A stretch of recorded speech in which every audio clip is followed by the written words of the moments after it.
Hi Tim, this is Edward. How are you doing from Holy Cross? Like I mentioned in the email, I'm sending you a quick tutorial video on Vert Stack defense, which some teams might do to you because it's a really popular end zone offensive play.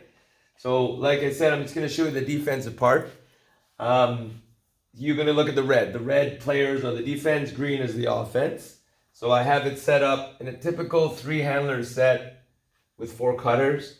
I like to actually do a 5-5 and then just two handlers, but typically, especially if you're a beginning team, probably want to have three handlers.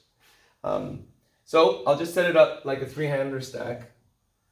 Sorry, a three handler stack set with the four cutting stack. So as you can see, this would be, I don't mean to insult, I'm just gonna point everything out because I'm assuming you know most of this, but maybe you can show your kids too. This is obviously the open side. So here we're forcing a flick on right-handed player. They're forcing flick to that side, and this would be the break side. So again, we force flick because often flick is the weakest throw on kid. Nowadays it's changing though, but you want to force flick. Obviously, you want to force just one side, so you're essentially splitting the field in half, and this is really the only side you worry about. Okay. You can of course force backhand if you want instead, but either way, just choose a force. To keep it simple for my kids, I usually just force flick. Okay, I force everything to the left.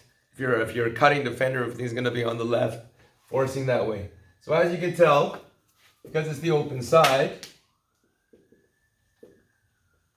I have three of my defenders here and one on the break side. So a lot of teams will set up like this, or newer teams will set up like that, which is fine, but you're really depending on this handler defender to not get broken, because if they get broken, that is a really easy throw.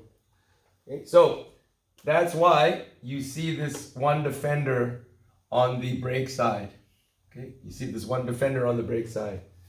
Okay, that's the reason for this defender. And often, this defender will be a pretty athletic, tall, or a skilled player, mostly athletic, so they can get there because there's a lot of space to cover. For me, it could be a girl or a boy, it's up to you, but often for me, my boys are the ones that it's just genetics. They're often taller and faster. So that'll be a boy. I'm just saying per se this is a girl because this is a girl, boy, and boy. So that's your typical setup. And I'll start from the front and go to the back here. Your front defender needs to be standing close. Okay, it needs to be standing close. The point being, if they stand here, that's an easy throw right there. Okay, so you want to eliminate this throw. That's a quick, easy throw. So you want the stance relatively close and in front of their check so that you prevent this throw from happening. This is a much harder throw to get off. So the front of the stack hand defender is sitting or standing relatively close and in front. The next will poach a bit off, respectable amount. That's their check. This is their check. These two are a little bit different, but let's just start with the front. That is that person's check. This is the defender's check right there. Poach a little bit and in line. If anything, you want to force that cutter deep. Because if under again, that's another easy throw. That's a much harder throw to go there. Okay. And then the back defender, which is, theoretically that's their check, will be poaching as far as possible. Like we talked, there's limits, right? 10 yards. So poach as much as possible within the legal distance. And again, this one will be somewhere center and poaching, like that. So now that we set this up, this person covers this, prevent that short throw. This one is in line, a little bit off. Now here, how this works is whoever comes in your area now becomes your check for the rest of this play. So say this person comes to the open side, then now that's their check. Okay, if the back of the stack goes this way, now it's this person's check. And now this person has this person here. Okay, so when the initial setup begins, these two are married to these defenders, these cutters. However, these two in the back, they haven't set they haven't set their check yet. It depends. Once they start getting into now it's his check, now that's his. Okay, now it's yours. Okay. So let's just start off.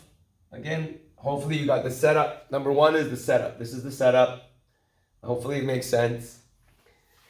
Once they start cutting, say this person cuts open side. This is typical vert stack or any stack goes from the back. They will follow, the stack will shift, right? Shift, boom. Again, you set up like that. Okay, this is a boy here still. Boy goes that side. Well, he'll have to follow, unfortunately. That's a hard one, but that's how it works. Okay, and then it'll shift. And everyone sets up accordingly, right? Everyone sets up accordingly. Now, if you notice, there's no one on the break side. That's just kind of how it's going to be now. It turns into a bit of a circus. So at this point, you probably want to stay a little bit closer. Okay, so let's reset. Let's reset everything here. Okay, let's reset gender and everything. So again, this is the setup, typical setup. Okay, you don't have to poach so deep because that's a really long, hard throw. So they can stay in line here, right? Because they don't know who they're going to cover quite yet. Again, that is a good setup on a vert stack defense.